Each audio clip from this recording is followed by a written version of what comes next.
For decades, the green siren has been a familiar sight on Canadian streets, promising a reliable caffeine fix and a sense of comfort. Starbucks didn't just sell coffee, it sold an experience, a place where anyone could feel at home, whether you were grabbing a quick espresso on your way to work, or settling in for a long afternoon with friends. The cozy atmosphere, the gentle hum of conversation, and the aroma of freshly brewed coffee made Starbucks a unique spot between home and work. A third place that felt both familiar and welcoming. Over time, Starbucks became more than just a coffee shop. It was the go-to meeting place for friends, a remote office for freelancers and students, and a marker of the changing seasons with its famous pumpkin spice and holiday lattes. For many, it was woven into the fabric of daily life. That's why the September 2025 announcement came as such a shock. Starbucks revealed it would close over 150 company-operated stores across North America, with a significant number in Canada. The news sent ripples through communities that had come to rely on their local Starbucks as a gathering place. This wasn't just a minor adjustment to the business, it was a major retreat, signaling a dramatic shift for a brand once seen as unstoppable. The closures left many wondering what had changed for this coffee giant. For countless Canadians, Starbucks is more than a place to grab a drink. It's a daily ritual. The friendly barista who remembers your name, the perfected order, the comforting aroma that greets you each morning. It's a small but meaningful part of everyday life. The idea of losing their local branch felt like a disruption to the rhythm of their community, leaving regulars searching for a new place to gather and connect. These closures force us to look beyond our morning coffee and ask, what's really happening to this coffee giant? Is it changing tastes, rising costs, or something deeper within the industry? The story is about more than coffee. It's about labor, corporate responsibility, and the uncertain future of the service industry in a rapidly changing world. As Starbucks stumbles, it raises questions about what we value in our communities and what the future holds for the places we once took for granted. Starbucks' Back to Starbucks plan will close over 150 company-operated stores by the end of 2025, with a net decline of 124 locations, a rare contraction for a brand known for expansion. This move marks a significant shift in strategy for a company that has long been synonymous with growth and ubiquity. The closures target underperforming stores, many in urban centers across Canada and the US. These locations, once bustling hubs of activity, have seen a decline in foot traffic and sales. The financial hit is huge: $1 billion in restructuring costs, including media group, financial report on desk, business financial loss, severance package paperwork, corporate restructuring meeting, a stock who distributes like equally, $150 million for severance, which will impact thousands of employees who have been part of the Starbucks family for years. $400 million in asset write-downs, reflecting the diminished value of these properties and equipment.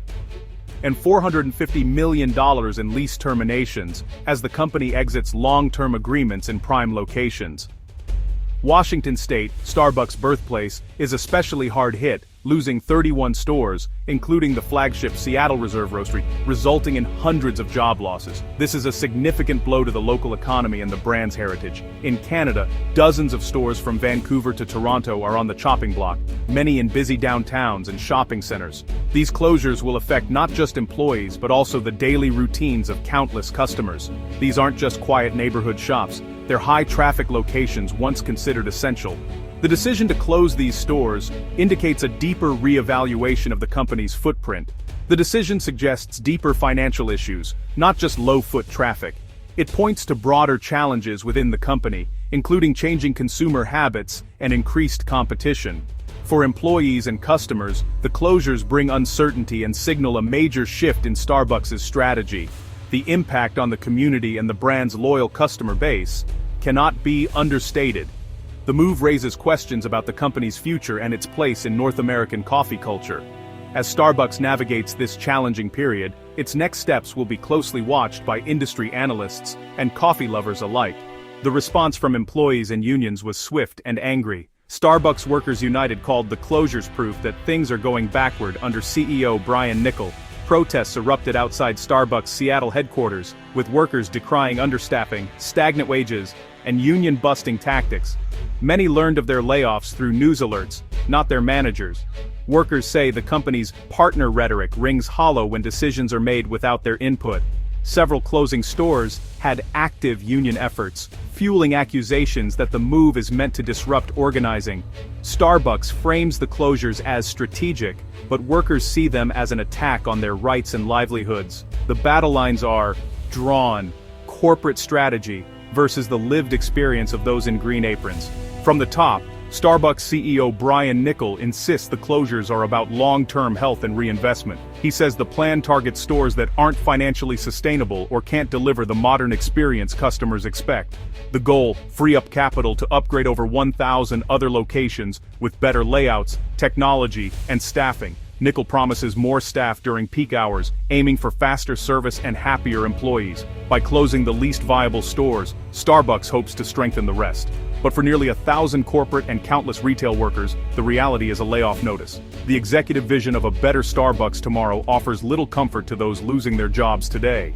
The gap between boardroom strategy and worker reality has never felt wider. The company's future now hinges on whether this gamble pays off or backfires.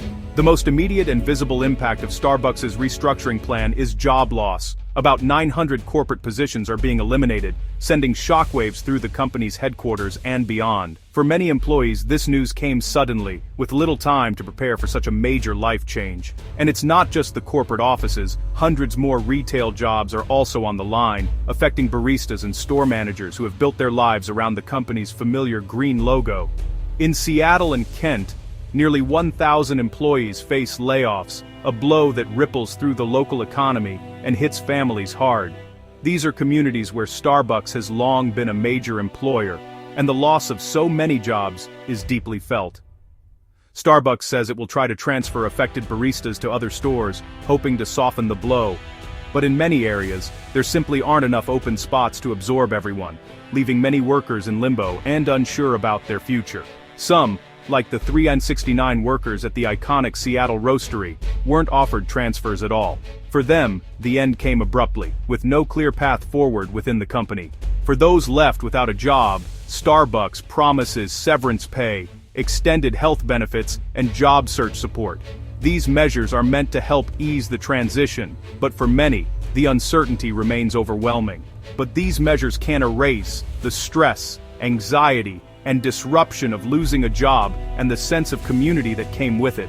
The emotional toll is real, and the future feels uncertain for many. For many, Starbucks was more than just a paycheck. It was a source of identity, daily routine, and friendships. The store was a second home, a place where regulars became friends and co-workers felt like family. The promise of support is cold comfort for those who feel betrayed by a company they once trusted, as they face an uncertain future and the loss of a community they helped build. Amid the chaos, Starbucks Workers United is doubling down on its push for a fair contract for over 12,000 unionized baristas. The union argues the billion-dollar restructuring proves Starbucks has the resources to meet demands for better pay, guaranteed hours, and safer staffing levels. Chronic understaffing, they say, is at the root of many problems. Union leaders point out that settling a fair contract would cost less than a day's sales, yet the company spends far more on closures and severance. They see this as a sign of misplaced priorities and corporate resistance to bargaining. The union frames a contract as an investment in the people who make Starbucks work, not a cost to be avoided. The standoff is a defining moment for labor at Starbucks, and for the future of service work in North America. Starbucks closures in Canada mean more than lost coffee. They erase vital community spaces. For years, these shops have been informal hubs for students, workers, and families. Their disappearance leaves a gap, especially in areas with few alternatives. The economic impact ripples outward. Starbucks often anchors local businesses, and its absence can hurt neighboring shops. Some customers may turn to local cafes or other chains, reshaping Canada's coffee landscape. The closures challenge Starbucks' image as a community partner, making it just another corporate brand. For many, the loss is personal, a daily ritual and gathering place, gone. The message is clear: even the biggest brands aren't permanent fixtures in our neighborhoods. As the dust settles, big questions remain. Will Starbucks' promises of better staffed, less stressful stores come true, or will remaining workers face even more pressure? For the union, this is both a challenge and an opportunity to push for real change. The closures could either chill organizing or galvanize it, shaping the future of labor in the service industry. For Canadian coffee lovers, the landscape is shifting. Will local shops thrive, or will other chains fill the void? The Starbucks story is now about more than coffee. It's about the clash between corporate strategy and community, between profit and people. The next chapter is unwritten, but the impact will be felt on every street corner, one cup at a time.